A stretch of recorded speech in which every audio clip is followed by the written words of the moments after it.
What's up, everybody? This is Chris Albert coming from Metroflex Gym Long Beach. I am here in the suite / trainer's lounge, and look at that guy. Where is he? Oh, yeah.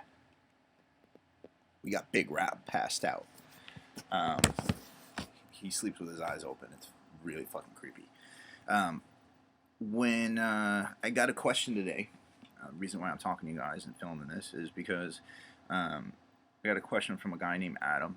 He says, "Hey Chris, I'm a skinny fat ectomorph that's been working out for 2 years. I'm starting to see a foundation, but I look more athletic than big. I'm 155 pounds. My question is, how big can an ectomorph naturally get after years of training? The only thing that keeps me going is knowing that one day I will be 200 pounds of muscle, but is that possible? Respect from the UK." What's going on, Adam? I myself was an ectomorph, or could be considered an ectomorph, and I want you to understand what that means. There are 3 classes of physiques according to science. Now, yes, these are scientific terms, but they are labels, and I'll explain what that means as well. Ectomorph means that you probably have a hard time putting on weight. You are skinny, kind of frail-boned. You have small wrists and things like that. As I said, I'm an ectomorph, and my wrists are extremely small. You have mesomorphs who basically look like what they put into their bodies. So if you're higher calorie, then you're going to look fatter. If you're lower calorie, then you're going to look skinnier.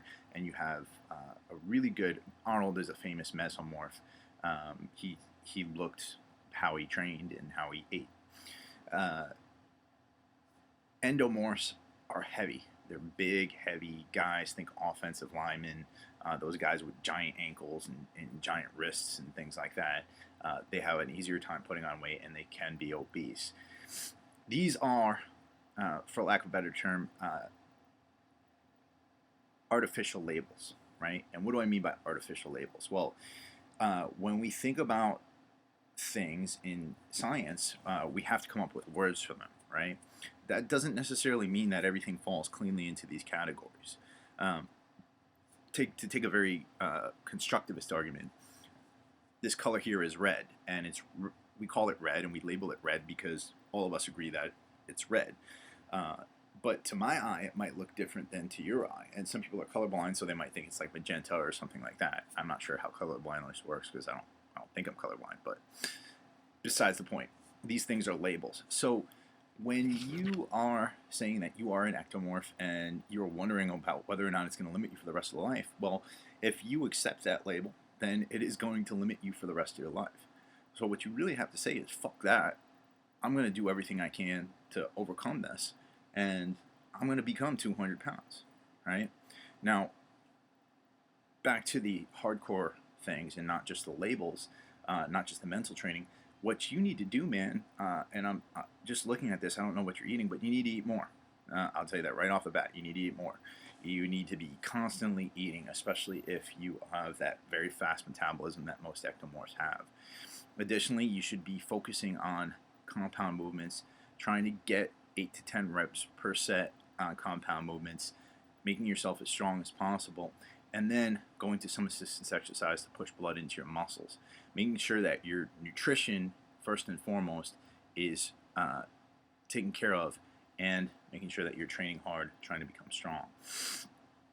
Beyond that, I don't know much more about your regimen or anything like that, but these are things that I know that I would tell an ectomorph, and things that I've done for myself that have worked for me in the past. At a few years ago, about 5 years ago, I was 150 pounds, and then I moved up to 170 pounds on stage at under 8% body fat, and right now I'm at 195 pounds at definitely under 5% body fat. If you could see, I just love flexing for you guys, and just you need to be patient, especially if you're natural. You need to be patient. It takes time. This is hard work. If it was easy, then everybody would be walking around with godlike physiques. You need to put the work in. You need to not quit. You need to keep moving forward. And if this is something you want, then don't give up. All right? Take care. I will talk to you guys again soon.